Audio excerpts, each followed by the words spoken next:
John Saida. ఏ ఊరు sir మీది? మునుమాక. ఏమి విత్తనం సార్ ఇది? సిరి గజబ్బు. ఎట్లా ఉంది సార్ ఫస్ట్ నుంచి ఇది? మొలక కానీ తర్వాత నారు కానీ మొక్క కానీ ఎలాగొచ్చింది సార్ ఇది? 1% కానీ అన్నీ బాగానే ఉన్నాయి. తెగుళ్ళు ఏమైనా ఉన్నాయా సార్? తెగుళ్ళు ఏం లేదు.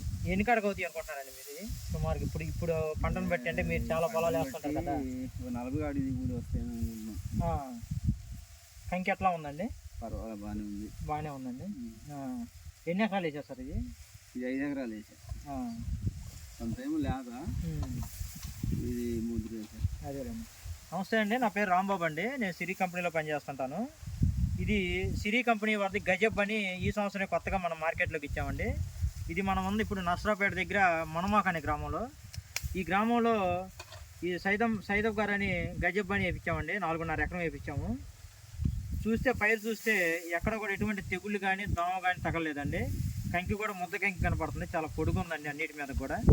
మనకు సుమారుగా ఎస్టిమేషన్ సైదం గారు అయితే 40 బస్తాలు అవుతుందంటున్నారు, కానీ నా అంచనా 45 నుంచి 50 బస్తాల వరకు వచ్చిందని ఆలోచన ఉందండి. చేను కూడా చాలా అద్భుతంగా ఉంది. సో రైతు సోదరులందరూ కూడా వచ్చే సంవత్సరం ఈ యొక్క గజబ్బుని అందరూ వేసుకోవాలని, అధిక దిగుబడి తీసుకోవాలని మేము కోరుకుంటున్నామండి. Thank you.